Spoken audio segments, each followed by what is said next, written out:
महोदय जी, मुझे पवित्र ग्रंथ संविधान पर बोलने का मौका दिया। अध्यक्ष महोदय, हमारा देश 15 अगस्त 1947 को आज़ाद हुआ। डॉक्टर बाबा साहेब अम्बेडकर सहित विद्वानों की संवैधानिक पीठ ने लंबी जद्दोजहद के साथ हर एक पहलू की बारीकी से सोच समझकर 26 जनवरी 1950 को हमारे देश को संविधान की अतुल्य भेंट दी। हमारा प्रदेश दमन और दीव गोवा के साथ देश की आज़ादी के लगभग 14 साल के बाद 1961 में आज़ाद हुआ। हमारा प्रदेश की यह आज़ादी भारत देश की ही देन है, जिन्होंने हमें पुर्तगालियों की लंबी गुलामी से मुक्ति दिलाई। हमारा प्रदेश 14 साल बाद आज़ाद हुआ, जिसके चलते हमारा प्रदेश देश की बाकी राज्यों की तुलना में बहुत ही पिछड़ा हुआ है और दुखद है कि पिछड़ता ही जा रहा है। इससे बड़ा दुखद और दुर्भाग्यपूर्ण तो यह है कि देश की आज़ादी के इतने साल बीत जाने के बावजूद भी हमारा प्रदेश लोकशाही की लोकतांत्रिक प्रणाली की मुख्य धारा का हिस्सा नहीं बन पाया है। हमारा संविधान कहता है कि किसी भी प्रदेश को 6 महीने से ज्यादा राष्ट्रपति शासन में नहीं रखा जाना चाहिए, पर हम तो हमारे प्रदेश की आज़ादी से ही राष्ट्रपति शासन में जीने के मजबूर है। पूरे देश की तरह हमारे प्रदेश में कब पूर्ण लोकशाही की लोकतांत्रिक प्रणाली लागू होगी? क्या हमें पूर्ण लोकशाही का अधिकार नहीं है? अध्यक्ष महोदय जी, हमारा संविधान समानता की बात करता है, पर कहाँ है समानता? लोकशाही की लोकतांत्रिक प्रणाली में जो हक और अधिकार अन्य राज्य के लोगों को मिलते हैं, वैसे हक और अधिकार हमारे प्रदेश के लोगों को क्यों नहीं मिल पा रहे हैं?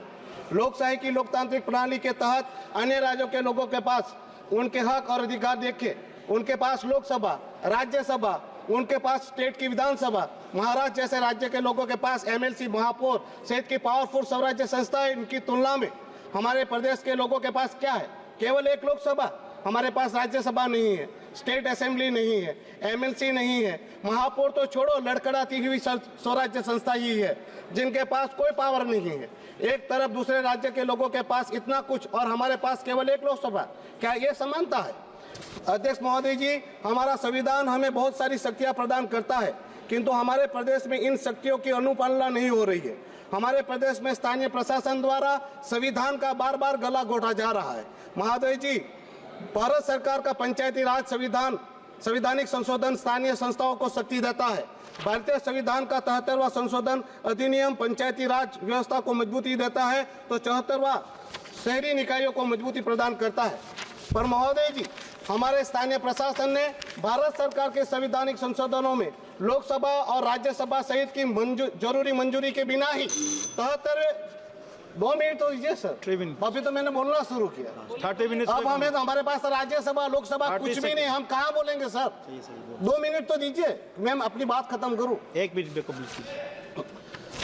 महोदय जी, हमारे स्थानीय प्रशासन ने भारत सरकार के संवैधानिक संशोधनों में लोकसभा और राज्यसभा सहित के जरूरी मंजूरी के बिना ही 73वें और 74वें जैसे संवैधानिक संशोधनों अधिनियमों में सुधार कर लिया और प्रदेश की स्वराज्य संस्थाओं को दिए गए सारे पावर छीन लिए। अब स्वराज्य संस्था किसी को नोटिस या एनओसी तक नहीं दे सकती।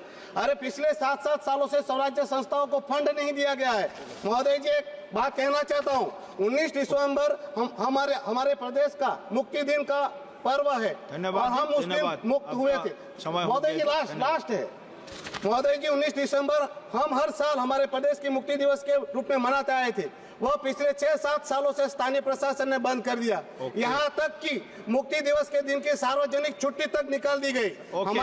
हमारे लिए जितना महत्वपूर्ण 15 अगस्त है, उतना ही महत्वपूर्ण हमारे प्रदेश का मुक्ति दिवस भी है। क्या हमारा मुक्ति दिन का मनाना भी हमारा अधिकार नहीं है?